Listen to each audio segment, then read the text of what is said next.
Good morning, I'm Claire and I have two things that you can think of that will help improve your overall well-being, your health in general, but also your emotional well-being as well. And they're quite small things, but they have a huge impact. So there are two zones that you need to look at. Number one is what you put out, and number two is what you put in, basically. I'm not going to bring it down to real basics, and I'm not talking about weight loss or anything like that. I'm talking about how you can feel healthier and overall much stronger in your life and physical well-being. So first of all, what you put out. So I'm talking about exercise, the horrible E word that nobody really wants to think of. So that's why I don't really call it exercise. I do dance class, but it might not be dance class for you. It might be morning walks. I also do morning walks every morning, first thing in the morning.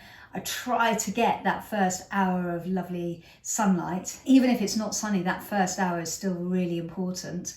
That makes me feel much better. It's really good physically because I'm walking, I'm going up a hill, and it's really good for me mentally because I'm really enjoying being out in relative countryside and getting fresh air and getting natural light on my face and in my eyes to wake me up and set me up for the day.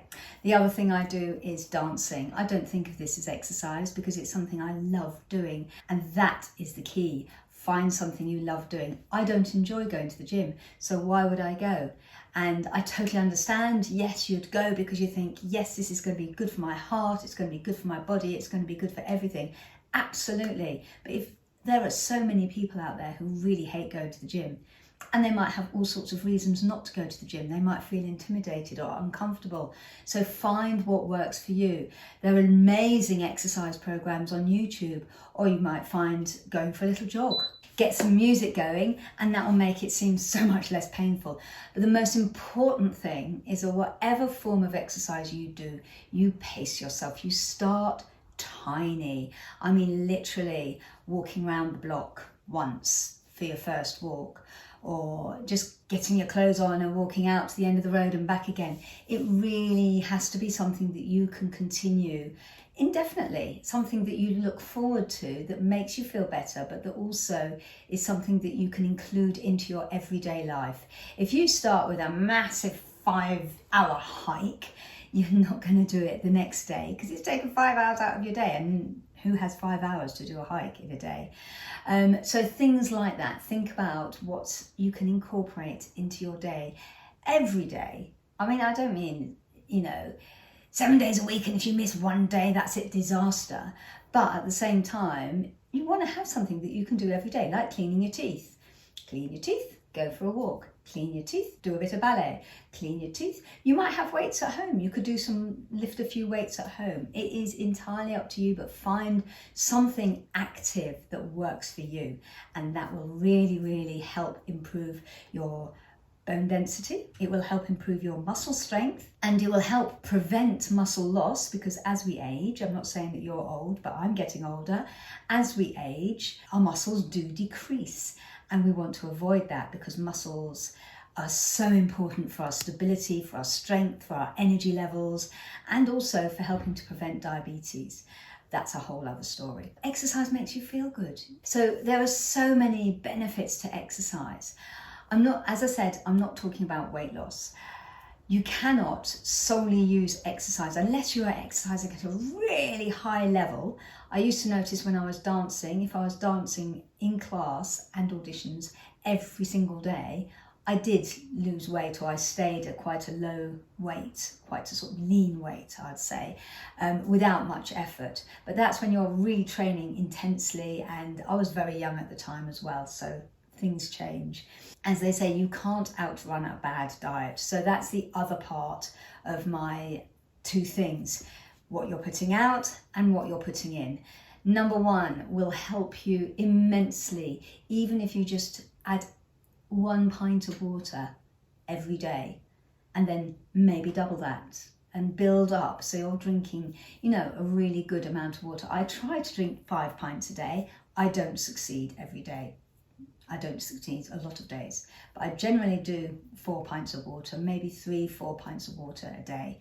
And that makes me feel a lot better. It hydrates my body, hydrates my brain, and helps me with digesting my food. There is advice about not drinking as you're eating, but again, that's another chat.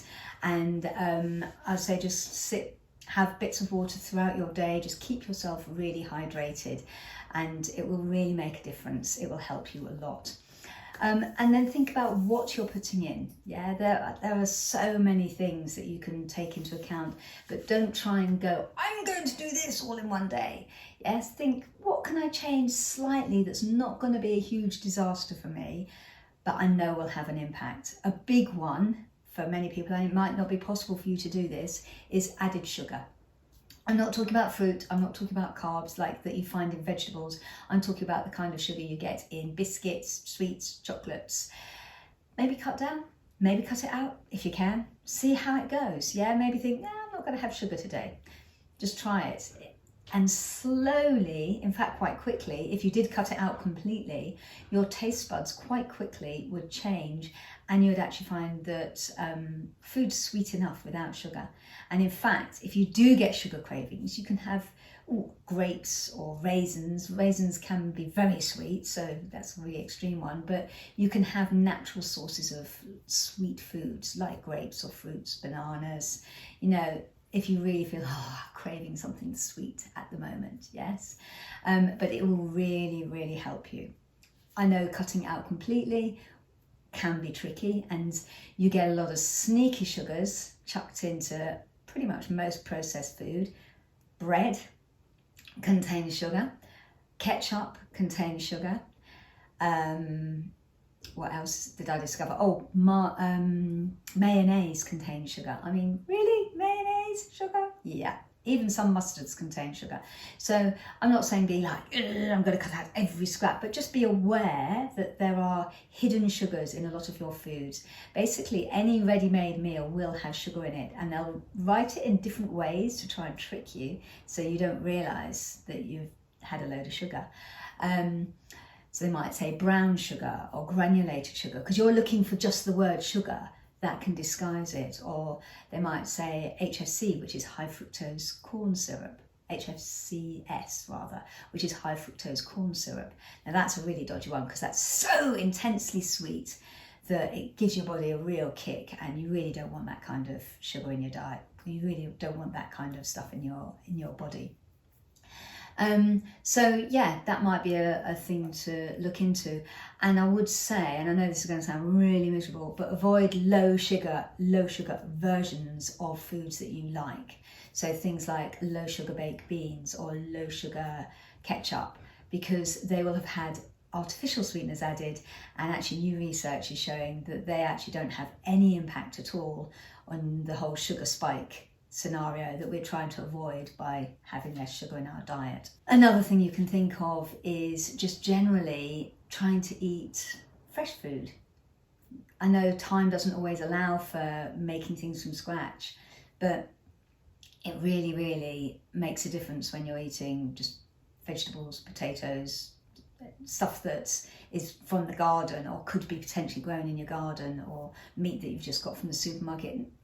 Obviously, ideally, should be grass-fed, organic, but not everyone can afford that, so I appreciate that. And luckily in the UK, we generally don't have quite the same additives and drugs given to our animals that are being bred for food.